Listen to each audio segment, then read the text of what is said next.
नमस्कार फ्रेंड्स, देखंतु सुभद्रा योजना को नहीं आपण मानक पई एक गुरुत्वपूर्ण सूचना रही। सुभद्रा योजना रे आवेदन करितबा हिताधिकारी बैंक अकाउंट को 1 टंका लेखाएं क्रेडिटेड होईची बोली तथा टेस्टिंग आकार रे सुभद्रा हिताधिकारी मानक बैंक अकाउंट को 1 टंका आसीची बोली मोबाइल को मेसेज आसी तथा बैंक अकाउंट रे 1 टंका क्रेडिट होईची।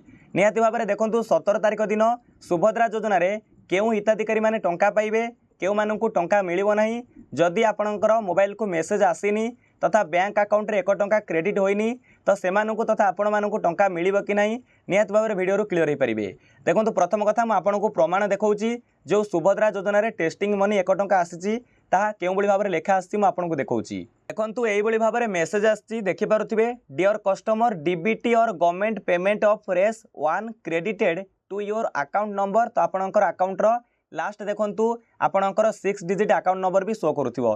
केते तारिख ना 14/9/2024 8:18 PM रे आसीची। देखंतु एसबीआई रु आसीची स्टेट बैंक ऑफ इंडिया जो हिताधिकारी लिंक अच्छी एभली भाव में मेसेज आसी कि डीबीटी बा गवर्नमेंट पैसा 1 टंका क्रेडिट होईची। देखंतु एभली भाव में मु आपनको आ गोटे मेसेज देखौची। एयरटेल पेमेंट्स बैंक रु एमिति मेसेज आसी 1 टंका क्रेडिट होईची सुभद्रा टेस्टिंग मनी आकार रे। एमिति आपणकर बैंक अकाउंट सहित जदि मोबाइल नंबर लिंक रही तेबे आपणकर मोबाइल नंबर को मेसेज आसतिबो तथा बैंक अकाउंट रे जदि आपणकर डीबीटी लिंक रही तेबे निहात रूपे मेसेज आसतिबो। परंतु गवर्नमेंट तरफ एमिति टेस्टिंग करा जाउची जो हिताधिकारी डीबीटी लिंक रही तथा आधार कार्ड टी जो बैंक अकाउंट रे एक्टिव रही तो तांकर बैंक अकाउंट को सठिक रूपे टंका पहुंची पारुची कि नहीं डीबीटी मोड रे हिताधिकारी माने टंका पाई पारुछंती कि नहीं। एमिति प्रायतः हिताधिकारी को जो माने एपर्यंत आवेदन करिसंती तांकर मोबाइल को मेसेज आसी बैंक अकाउंट को 1 टंका क्रेडिट होईची बोली।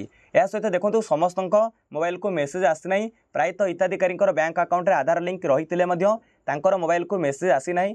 तेणु मु कहूँ कि किछि जन को मेसेज आसी तथा चेक करा जाउची प्रकृत हिताधिकारी बैंक अकाउंट रे टंका पहुंची पारुची कि नहीं डीबीटी मोड रे। देखंतु एबे आपण माने जानिबा को पाइबे 17 तारिख रे केउ हिताधिकारी माने टंका पाइबे, प्रथमे केउ मानकु टंका मिलिबो। आज गणमाध्यम रे उपमुख्यमंत्री स्पष्ट करिसंती जो माने 15 तारिख भितर आवेदन करिवे तथा 15 तारिख सुधा आवेदन करूचंती सेमानंकु तथा सेमाने समस्ते 17 तारिख दिन तथा जो माने 15 तारिख भितर रजिस्ट्रेशन करिथिबे समस्तंकु टंका मिली जिवो। हिताधिकारी को 17 तारिख दिन टंका मिली जिवो।